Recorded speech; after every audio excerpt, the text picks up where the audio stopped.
স্বাগত সংবাদ যোগে।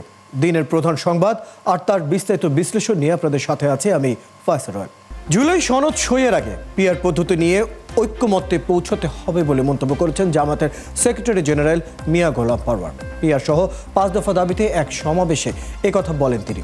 আর জাতীয় নির্বাচনের আগে গণভোটের আয়োজনের দাবি জানিয়েছে ইসলামী আন্দোলন। একই দাবিতে আলাদাভাবে কর্মসূচি পালন করেছে আরও 4টি ইসলামী দল। দর্শক, যেমনটি বলছিলাম, জুলাই সনদে যেসব বিষয়ে ঐকমত্য হয়েছে তার সঙ্গে পিআর পদ্ধতি যুক্ত করে গণভোট দেবার দাবি জানিয়েছে বাংলাদেশ জামাতে ইসলামী সহ 5 ইসলামী দল। তারা বলছেন, জনগণ যদি পিআরের পক্ষে মত দেয় তাহলে সকল দলকে সেটা মানতে হবে। যদি অধিকাংশ মানুষ পিআর না মানে আমরাও তা মেনে নেব, কিন্তু জাতির মতামত না নিয়ে পিআরকে উপেক্ষা করা যাবে না। বিষয়টি নিয়ে কথা বলতে আমাদের সাথে যুক্ত হবেন সিনিয়র সাংবাদিক সোহরাব হাসান এবং ইসলামী আন্দোলন বাংলাদেশের যুগ্ম মহাসচিব অধ্যক্ষ মাওলানা শেখ ফজলে বারী মাসুদ আমাদের সাথে যুক্ত আছেন।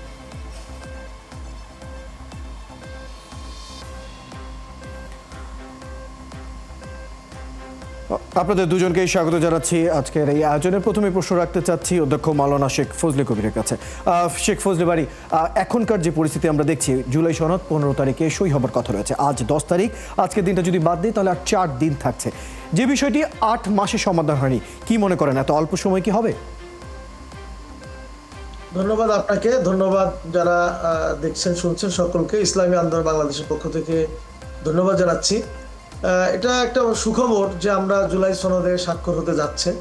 এটা যেহেতু সকলেই একমত হয়েছেন, আমার ধারণা যে আশা করি আগামী যেই তারিখ দেওয়া হয়েছে এই তারিখে ইনশাআল্লাহ নির্দিষ্ট সময়ে জুলাই সনদে স্বাক্ষর হবে, এটা আমরা প্রত্যাশা করি। এটা জাতির জন্য খুবই দরকার ছিল।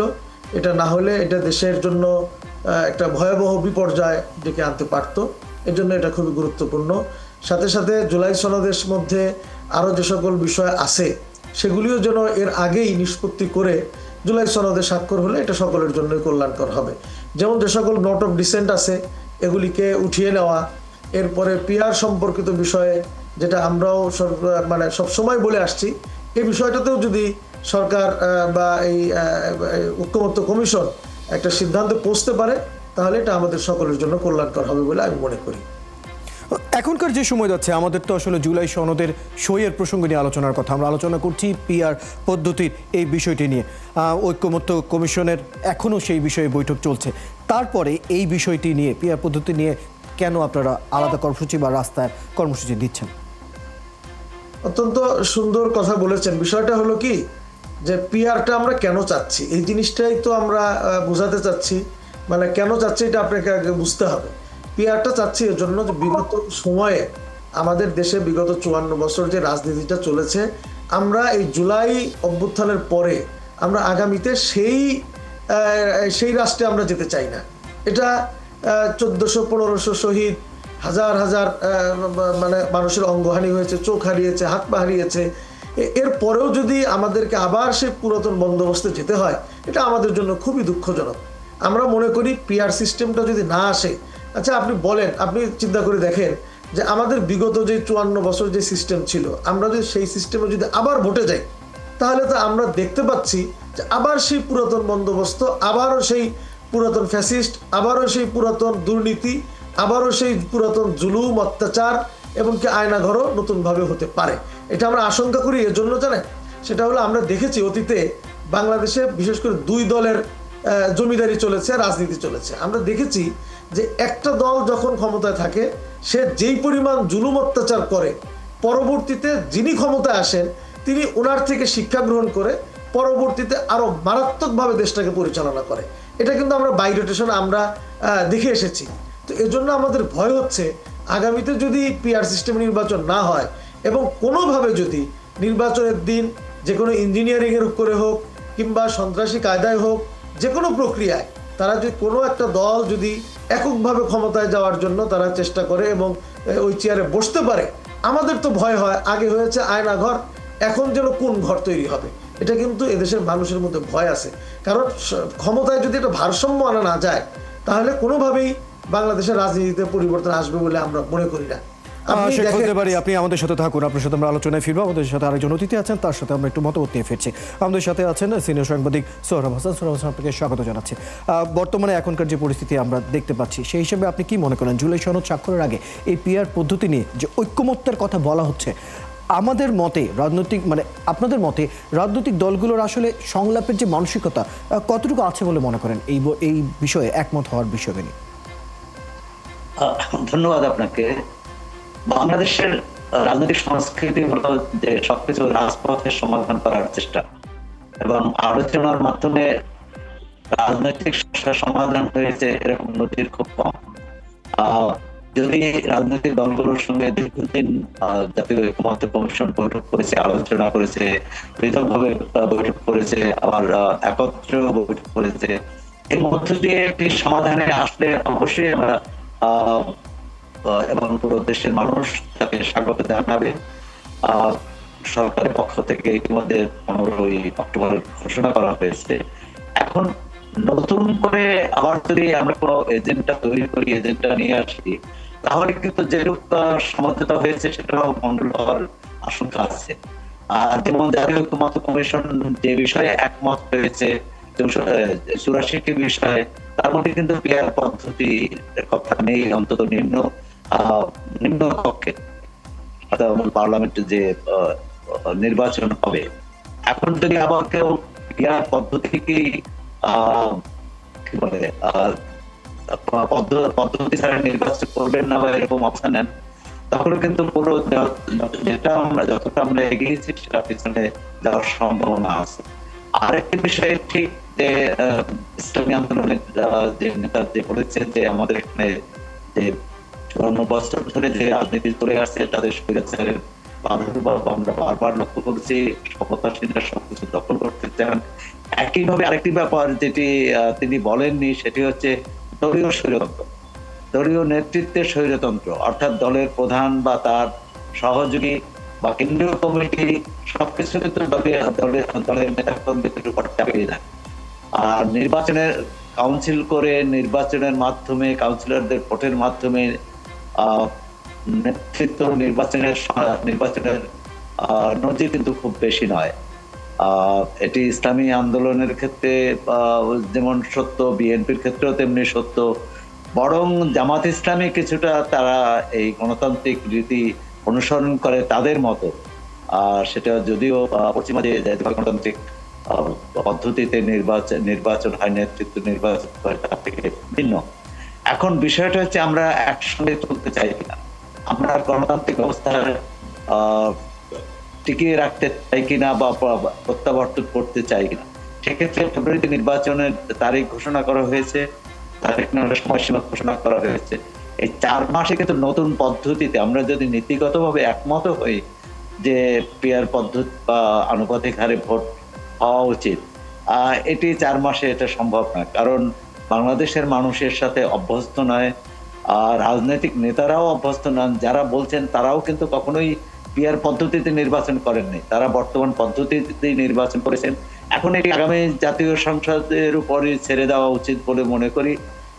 যারা পিআর পদ্ধতি চান তারা তাদের কর্মসূচি পরিকল্পনা নিয়ে জনগণের কাছে যাবেন এবং জনগণ যদি তাদের সমর্থন করেন, তাহলে আগামী জাতীয় সংসদে নতুন করে নতুন ভোট পদ্ধতি চালু হতে পারে। কিন্তু ফেব্রুয়ারিতে যে নির্বাচনটি হওয়ার কথা অর্থাৎ নিম্নকক্ষের, সেটি বর্তমান পদ্ধতিতেই হওয়ার কথা। কারণ সংবিধানেও আছে কিন্তু নির্দিষ্ট আসনে প্রতিদ্বন্দ্বী প্রার্থীর বিরুদ্ধে লড়াই, কিন্তু পিআর পদ্ধতিতেও সেখানে প্রার্থী থাকবে না, সেখানে দলকে ভোটবে। সেটি আমার মনে হয় যে কঠিন হবে। আর এ কথাও অস্বীকার করার উপায় নেই যে পিআর পদ্ধতি হলে যে গণতন্ত্র চলে যাবে তাও নয়, আবার পিআর পদ্ধতি হলেই যে গণতন্ত্র প্রতিষ্ঠা করা যাবে সেই সম্ভাবনাও কিন্তু খুব জোরালো নয়। কারণ আমরা নেপাল সহ আরো যেসব দেশে পিআর পদ্ধতি চালু আছে, কোথাও আংশিক কোথাও পুরো, সেখানে কিন্তু এই রাজনৈতিক স্থিতিশীলতা আসেনি। বারবার ক্ষমতার পরিবর্তন হয়েছে, সরকার পরিবর্তন হয়েছে, এক ধরনের অস্থিতিশীলতা লক্ষ্য করা যাচ্ছে। তাই এর অর্থ আবার স্থিতিশীলতার নামে স্বৈরতন্ত্র কায়েম হোক, সেটাও আমরা চাই না।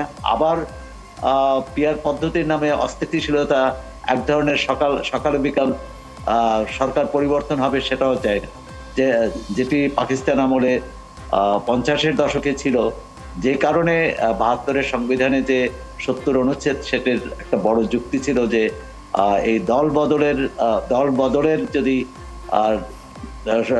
সুযোগ দেওয়া হয় তাহলে এতে হর্স ট্রেডিং বা কেনা বেচা হবে, আমরা কেনা বেচা এমন চাই না, এটি কেনা বেচাও চাই।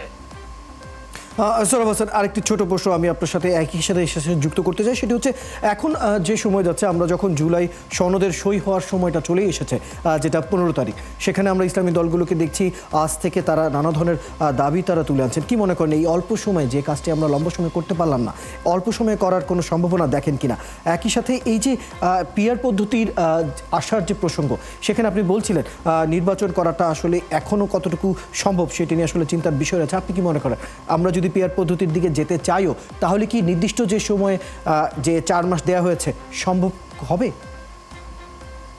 প্রথমত হচ্ছে যে গণতান্ত্রিক এই ইসলামী আন্দোলন অথবা জামাত ইসলামী বা সব যে কোনো দলই তার পরিকল্পনা, তার কর্মসূচি নিয়ে জনগণের কাছে যাবে, আন্দোলনও করতে পারেন, কিন্তু যখন নির্বাচনের প্রশ্ন আসবে তখন কিন্তু সবাইকে নিয়ে করতে হবে।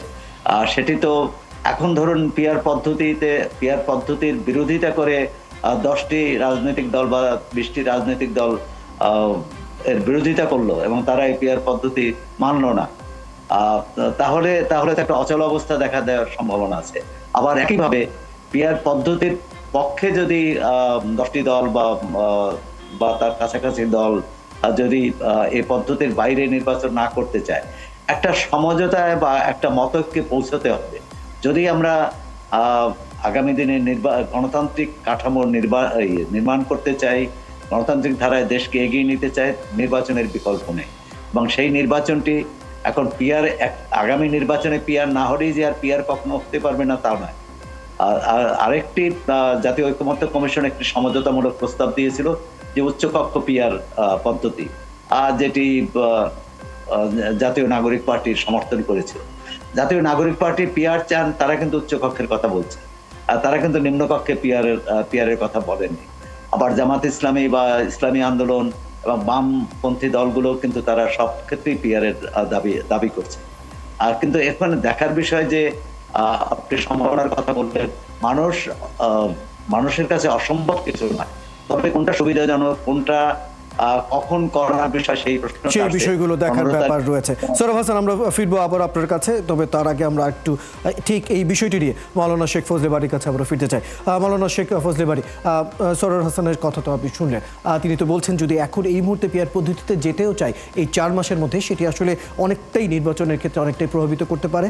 তো সেই ক্ষেত্রে আসলে আপনি কি বলেন? এবং একই সাথে একটু যুক্ত করতে চাই, এই গণভোটের যে প্রসঙ্গটি চলে এসেছে, গণভোট যদি নির্বাচনের আগে হয়, সেটি কি মনে করেন না যে নির্বাচনের যে তারিখ বা নির্বাচনের যে সময়সীমা বেঁধে দেওয়া হচ্ছে সেটাকে প্রভাবিত করতে পারে? অনেক ধন্যবাদ। সোহরাব হোসেন ভাই কিন্তু চমৎকার কথা বলেছেন। ওনার কথার মধ্যেই অনেকগুলি নিজের কথার মধ্যে আবার উত্তর আছে। বিষয়টা কি জানেন? বিষয়টা হলো যে এখন যে আমরা নির্বাচন করতে যাচ্ছি, এরকম নির্বাচন কি আমরা অতীতে করি নাই?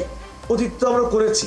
আপনি দেখেন অতীতে প্রত্যেকটা নির্বাচনের পরেই যারা জিতেছে তারা বলেছে ভালো ভোট হয়েছে, যারা হেরেছে তারা বলেছে স্থূল কারচুপি হয়েছে, সূক্ষ্ম কারচুপি হয়েছে। এবং ভোটের দিন আমরা ব্যালট বাক্স ছিনতাই সহ অনেক কিছু আমরা দেখেছি। এটা আমাদের জন্য খুবই দুর্ভাগ্যজনক।